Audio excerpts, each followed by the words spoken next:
Hello and welcome again to the Radio Mechanic. And today this will just be a brief video that on the much maligned and often overlooked Weller soldering gun. And while I would never dream of using one of these for fine printed circuit board work or surface mount type stuff, if you work on old radio equipment, these are almost indispensable. Now, I also do use from time to time some of these old beasts, and these are very nice irons. This one in particular I use if I have a lot of PL259s to solder to RG8 cable. This, I put a pointed tip on it. I can get right down into the hole. It fits in there well, and I can solder to the shield very quickly. I can be in and out without doing any damage to the cable. The downside being, it can take 10 minutes for this to come up to temperature. And once it's heated up, what do you do with it? You've got this whole thing, which is just smoking hot. So you need to have some sort of stand on the table.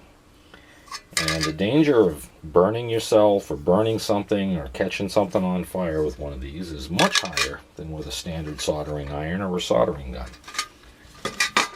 This is about a 60 watt unit. This is very, very nice for going in and doing connections and something like this. But again, this whole thing is just blazingly hot. So unless I have a lot of work to do, I tend to reach for one of my two Wellers. Now recently on Mr. Carlson's lab, and for those of you who haven't seen Mr. Carlson's lab, do yourself a favor and go watch some of his videos. He does absolutely astonishing work. I just can't say enough about how meticulous he is in building things and putting things together. However, I disagree with one of his recent videos. He shows converting these over to a homemade tip. And I don't disagree with that. But what he did was basically took a piece of wire and bent it into a U and made a tip like so. Right here at the end. The problem with that being trying to get this blunt end in. What I've been doing for years and years and years is making a tip similar to what you see here and one here. And I start out with about 6 inches. In this case, this is number 10. This is a D550 with 240 or 325 watt capacity.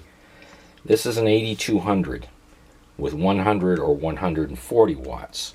For the 100 and 140 watt iron, I use number 12 standard household wire, slip the insulation off, cut about a 6-inch strip, start out with it as a U, mount it in the iron, and then I pinch the ends down like so. This uses number 10 wire. I have a spool of number 10 wire that I use for ground bus for various ham radio projects. And the scraps I throw in my toolbox if they're 5 or 6 inches long, and when I need a new tip, within 2 minutes, I start with a horseshoe, mount it in the iron, take a pair of pliers, and pinch it down to a tip. But I make a fairly long horseshoe to begin with. This allows you some reach, so that when you go down inside between components, you have the room to get down in between. These irons are great for old radio work. They heat up almost instantly. In fact, let's see how quick this one comes up to temperature. 2 seconds, and I'm melting solder.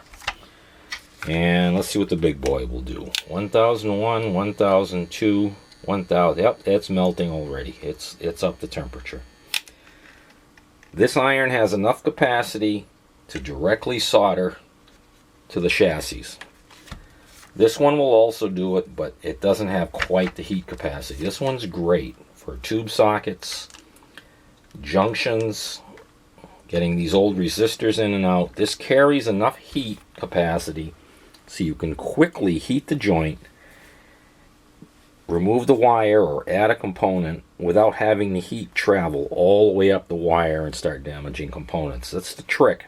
If you try to use your standard Hakko or a Weller iron, you'll eventually get the solder to melt, but the heat capacity is not there, the thermal capacity is not there, and the thermal load on these old tube sockets with multiple wires and components is just too great for that type of an iron.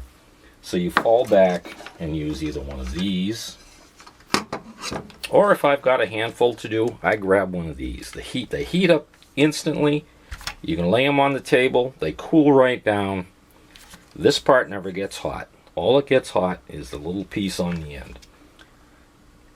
So again, Mr. Carlson, I love your work, but I find this shape of the tip much more useful. Look forward to talking to you again. Thanks for stopping by.